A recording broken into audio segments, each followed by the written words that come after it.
Libra ತುಲಾ ರಾಶಿ. Tarot card hanged man.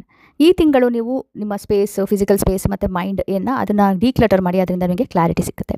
Unnecessary ಅನಾವಶ್ಯಕತೆ ಆಗಿರೋ ಯೋಚನೆಗಳನ್ನ ಅದನ್ನೆಲ್ಲ ಬಿಟ್ಬಿಡಿ. ಹಾಗೆಯೇ ಇದೂ ಅಷ್ಟೇ, ಏನಾದರೂ ಮೆಟೀರಿಯಲ್ ಥಿಂಗ್ಸ್ ಇತ್ತು ಅದ್ರ ಬಗ್ಗೆ ಯೋಚನೆ ಮಾಡ್ತೀರಂದ್ರೆ ಅದನ್ನು ಬಿಡಿ. ಅದರಿಂದ ನಿಮಗೆ ಯಾವುದ್ಯಾವುದು ನಿಮಗೆ ತೊಂದರೆ ಕೊಡ್ತಾ ಇದೆ, ನಿಮಗೆ ಏನು ಹೆಲ್ಪ್ ಮಾಡ್ತಾ ಇಲ್ಲ ಅಂಥವನ್ನೆಲ್ಲ ಬಿಟ್ಬಿಡಿ. ಕ್ಲೀನ್ ಮತ್ತು ಆರ್ಗನೈಸ್ಡ್ ಎನ್ವೈರ್ಮೆಂಟ್ ನಿಮಗೆ ಹೆಲ್ಪ್ ಮಾಡುತ್ತೆ ಫೋಕಸ್ ಮಾಡಲಿಕ್ಕೆ. ನಿಮ್ಮ ಗೋಲ್ಸ್ ಅಥವಾ ಏನು ಅಂದ್ಕೊಂಡಿದ್ದೀರಾ, ಏನು ಸಾಧನೆ ಮಾಡಬೇಕು ಅಂದ್ಕೊಂಡಿದ್ದೀರೋ ಅದಕ್ಕೆಲ್ಲ ಫೋಕಸ್ ಮಾಡಲಿಕ್ಕೆ ನಿಮಗೆ ತುಂಬ ಹೆಲ್ಪ್ ಮಾಡುತ್ತೆ.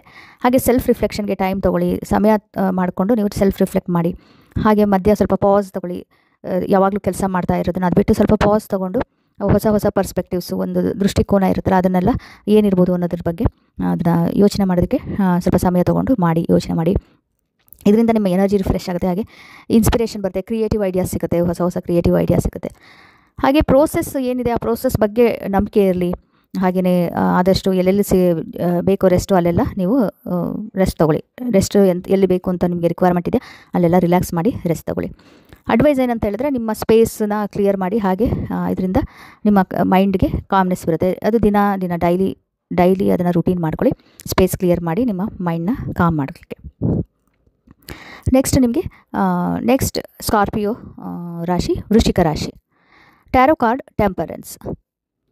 ನಿಮ್ಮ ಪರ್ಸನಲ್ ಮತ್ತು ಪ್ರೊಫೆಷನಲ್ ಲೈಫ್ನ ಬ್ಯಾಲೆನ್ಸ್ ಮಾಡಿ. ಅದರಿಂದ ನಿಮ್ಮ ರೆಡ್ಯೂಸ್ ಮಾಡ್ಬೋದು, ಸ್ಟ್ರೆಸ್ನ ರೆಡ್ಯೂಸ್ ಮಾಡ್ಬೋದು.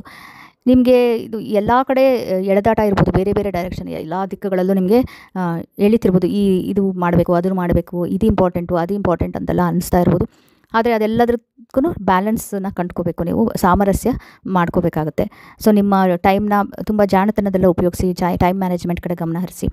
ಸೊ ಕ್ಲಿಯರ್ ಬೌಂಡ್ರೀಸ್ ಸೆಟ್ ಮಾಡ್ಕೊಳ್ಳಿ. ನಿಮ್ಮ ಮನಃಶಾಂತಿನ ಇದು ಮಾಡಲಿಕ್ಕೆ, ಪ್ರೊಟೆಕ್ಟ್ ಮಾಡ್ಕೊಳ್ಳೋದಕ್ಕೆ ಬೌಂಡ್ರೀಸ್ ಸೆಟ್ ಮಾಡ್ಕೊಳ್ಳಿ.